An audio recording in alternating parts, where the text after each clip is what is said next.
देखिए, गुरु महाराज के नानक साहब के बारे में आप जानना चाहते हैं तो गुरु महाराज का अंतिम संस्कार या अंतिम कैसे हुआ कि गुरु महाराज का आज कोई भी इतिहास ये नहीं बता सकता कि गुरु महाराज का शरीर या दफनाया गया हो या फूंका गया हो।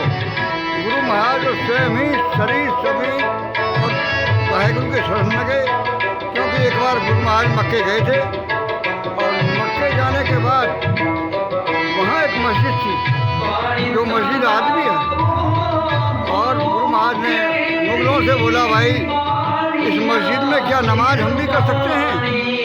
क्योंकि सिखों को किसी भक्ति सागर को किसी धर्म के लिए दुत्कारना या उससे नफरत मानना किसी इतिहास में नहीं लिखा, किसी के इतिहास में भी नहीं लिखा। तो गुरु महाराज ने कहा कि भाई इस मस्जिद में नमाज मैं भी कर सकता हूँ। उन्होंने कहा आप तो हिंदू फकीर हैं और हम मुगल मुसलमान, हमारा इस्लाम है, मगर हम इस्लाम धर्म के अंदर आप क्या जानते हैं इसकी रीति को? तो गुरु महाराज ने स्वयं ही मस्जिद के बाहर एक मैदान में अपना आसन बिछा करके वहाँ मस्जिद नमाज करी। नमाज करने के बाद में जब अल्लाह को ताला को जब उन्होंने सजदा की तो उन्होंने सजदा की तो सजदा के बताते हैं कि मस्जिद की मीनार ने भी गुरु महाराज के चरणों में सजदा की।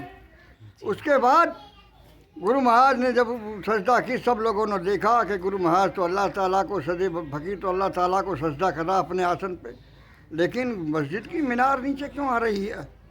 तो फरिश्ते ने बताया कि ये गुरु महाराज को सजदा कर रही है। फिर वहाँ मुसलमान कहने लगे कि भाई ये हमारे पीर हैं, क्योंकि इतने बड़े पीर जो मस्जिद खुद सजदा कर रही है तो इसका मतलब अल्लाह का रूप है, ताला का रूप है। सब लोग ऐसे मान लगे, हिंदू कहने लगे भाई हमारे ये हिंदू फकीर हैं। हिंदू फकीर होने के नाते दोनों में विवाद हो गया। अब कहते हैं कि हमारे हिंदू हैं, हमारे मुसलमान हैं। जाके एक फरिश्ता वहाँ आया, फरिश्ते ने कहा भाई एक काम करो, गुरुजी कहाँ हैं? ना गुरुजी तो अंदर आराम कर रहे हैं। जब दोनों पक्षों ने जाके देखा तो वहाँ कुछ नहीं था, केवल एक दुसाला था। जो दुसाला आज आधा दुसाला पंजा साहब गुरुद्वारे के अंदर और आधा मक्के के अंदर है, जहाँ लोग हज करके जाते हैं। गुरु महाराज का निशान है। तो गुरु महाराज ने देखिए ना हिंदू से नफरत है ना मुसलमान से नफरत थी।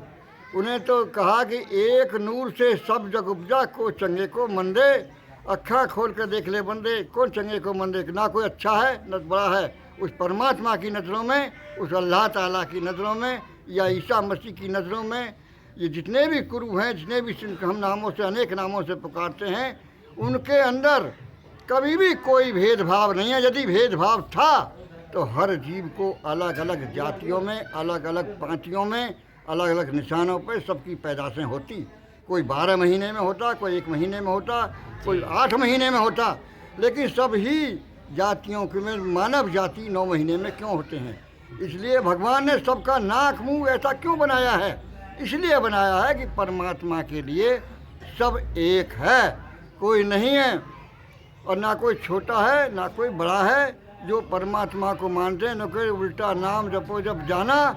और वाल्मीकि हुए ब्रह्म समान आदे को, वाल्मीकि को लोग भंगी क्या कहते हैं, लेकिन परमात्मा कितने बड़े भक्त हुए कि उन्हें परमात्मा का इतिहास ही, राम का इतिहास ही लिखना पड़ा। और को बुद्धि क्यों नहीं थी? बुद्धि ये नहीं थी कि जिस पर कृपा हर की होई वहाँ पर मेहर करे सब कोई। जिस परमात्मा में जिस पर कृपा होती है वो नहीं है। सच्चे गुरु नानक साहब तो कहते हैं भाई सच्चे मन से, सच्चे दिल से, तन मन से भाई प्रभु की शक्ति की पहचान करो, एक ओंकार की पहचान करो, इधर उधर नहीं है। 33 करोड़ देवता है, 33 करोड़ देवताओं को कौन मानेगा जी? एक सिख धर्म की उत्पत्ति, सिख धर्म की जो रचना हुई किस तरीके से आया, इसके विषय में कुछ बताएंगे? देखो जी, सिख धर्म की रचना तो गुरु नानक साहब ने करी थी जी। और गुरु महाराज तो खुद भी एक अवतार थे। उनको तो ये भी पता नहीं था कि कैसे गुरु महाराज कहाँ से हुए, कैसे हुए। एक कालू बेदी पटवारी थे, उनके घर में गुरु महाराज का जन्म हुआ। जन्म होने के बाद में भक्ति सागर में नाना प्रकार की रचना की, लेकिन गुरु महाराज का पता कब पड़ा जब बीबी नानकी को तो उनकी बहन को तो पता था।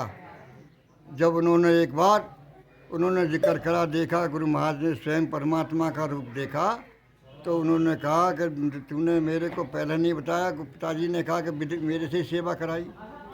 तो गुरु नानक साहब ने कहा कि भाई सब धर्मों में, सब अवतारों में सबको माँ बाप की ज़रूरत है।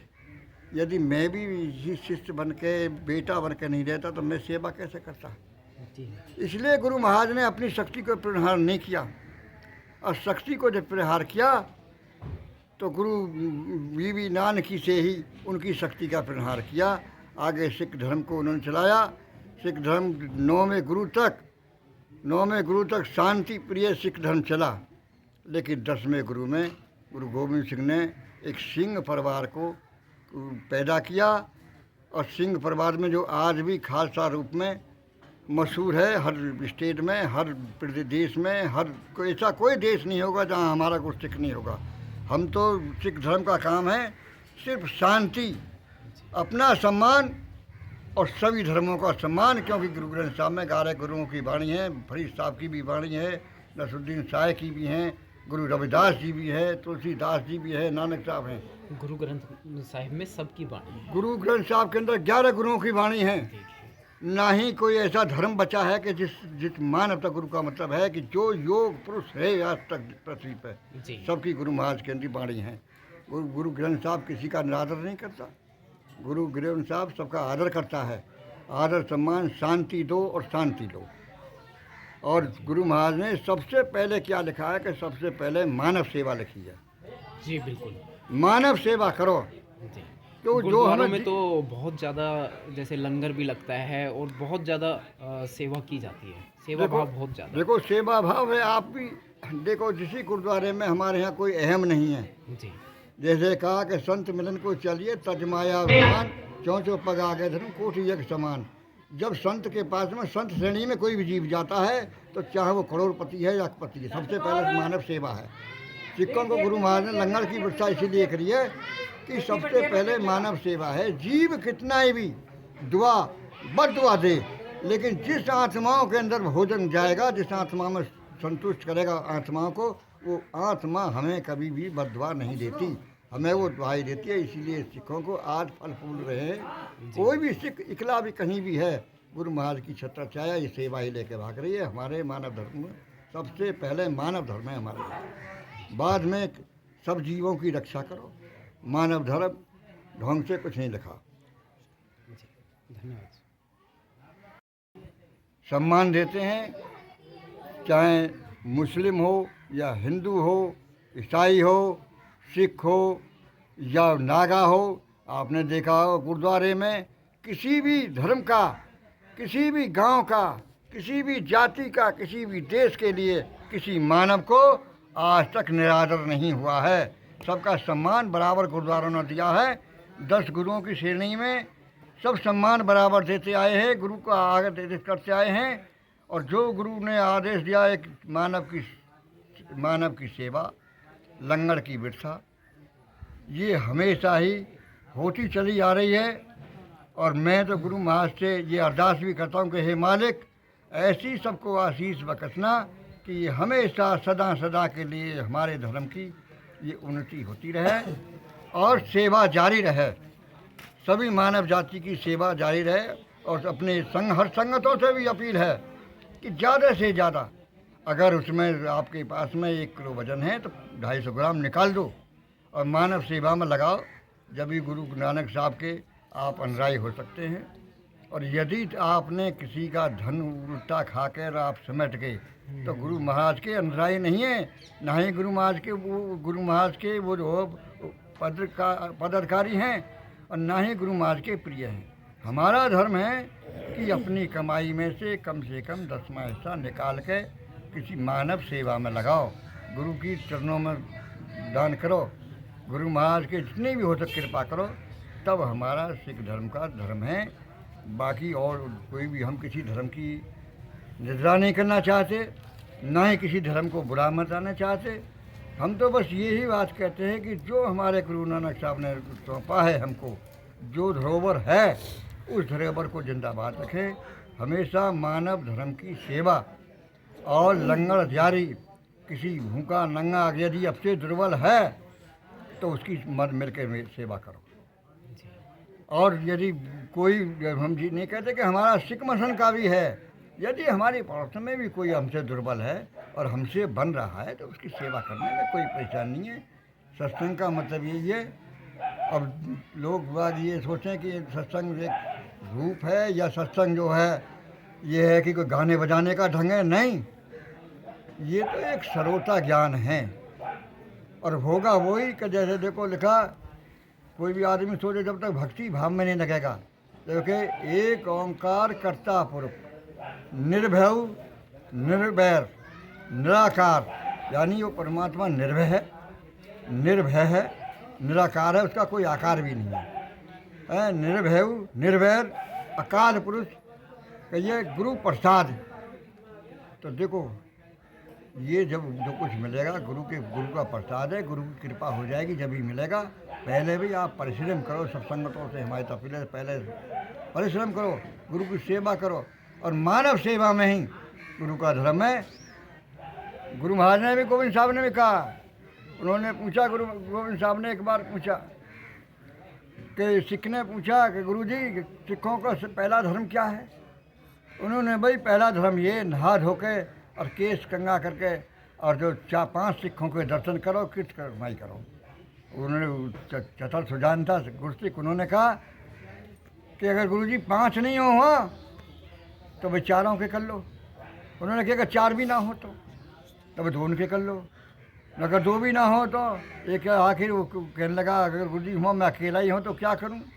तो देखो गुरु महाराज ने कहिए कि खालसा मेरा रूप है, मैं खालसा में करूँ निवास। अरे मेरा जो रूप है ये खालसा रूप है, तेरा सिख का रूप है। अगर कोई भी ना हो तो शीशे में दर्शन करके और दर्शन कर लो, बस समझ ले कि मैं जो है तेरे अंदर निवास कर रहा हूँ। बस इस बात को ध्यान रखना कि दया, हमेशा दया रखना, दया के बगैर कुछ नहीं है। हमारे सिखों का काम ये नहीं है कि उपद्रव करना, कि झगड़ा करना। हमारा काम है कृपा करने, आपसे दुर्बल की मदद करना। और हमने हमेशा, हमारे गुरुओं ने यही करता आया। गुरु ने अपने लिए नहीं, अगर गुरु अपने लिए करते तो 4 लड़कों को समाप्त नहीं करते युद्ध में। गुरु महाराज ने तो और हो के भला किया है भाई, सबका मदद कर। लेकिन कठोरता के हम ये भी कहते हैं गांधी कि अगर बुरा काम कोई कर रहा है, अनीति है, तो सिखों का धर्म है कि उस अधर्म के खिलाफ तलवार भी उठाने का काम है। ये नहीं, गुरु महाराज ने कहा कि एक हाथ में खाना और एक हाथ में माला। भाई गुरु जी की फतेह। गुरु महाराज ने ये भी नहीं कहा कि तुम्हें कोई पीट रहा हो तो आके बैठ जाओ। अगर वो अधर्म कर रहा है तो उसके सामने डरने को भी गुरु महाराज ने हथियार उठाने को कहा। पर खुद तुम ऐसा मत सोचो भाई आपसे कोई भी दुर्बल है, पहले उसकी मदद करो, सभी धर्मों की इज्जत करो और किसी के खिलाफ मत बोलो। पहले किसी धर्म को सोचो, समझो उसको, फिर अपनी वाणी को प्रवेश करो। यदि उसकी वाणी शुद्ध है, तुम्हारी शुद्ध में मिलती है और उसके अंदर शुद्धता है, तो उसको अब सम्मान इतना दो जितना योग पुरुष को सम्मान दिया जाता है। चाहे वो इस्लाम धर्म से है, चाहे वो सिख धर्म से है, चाहे वो ईसाई धर्म से है, किसी भी धर्म का नहीं है। गुरु महाराज ने तो किसी धर्म को, उन्होंने तो धर्म किसी माना ही नहीं है, उन्होंने तो मानव धर्म माना है कि हर जन तो एक हैं, बिच विचार कुछ ना आए। और जैसे जल के बीच यूँ जल ही बीच समय, जैसे जल में तलंग उठती है वो जल में ही समा जाती है। तो ये कुछ नहीं है, ये परमात्मा ने सब जीवों को एक बनाया है और हम सब एक हैं। ये नाना प्रकार के ठेकेदारों ने कोई कैसे करके कोई ऐसे करके हम लोगों को भड़का दिया है। लेकिन गुरु नानक साहब का तो सीधा उपदेश है कि सब धर्मों को में एक धर्म है, मानव धर्म। हम तो मानव धर्म को मानते हैं, मानव धर्म का ही हमारा सिख धर्म पुजारी है। और अब तक जब तक जिएंगे मानव धर्म तक ही हमको पूजा करते रहेंगे, मानव धर्म की सेवा करते रहेंगे। आने वाली वाली पीढ़ियों को भी उपदेश देते रहेंगे। सबसे पहले मानव धर्म की सेवा है और कोई इससे बड़ी कोई सेवा नहीं है। अगर मानव की सेवा है तो परमात्मा की सेवा है। वाहिगुरु जी का खालसा, वाहिगुरु जी की फतेह। फतेह।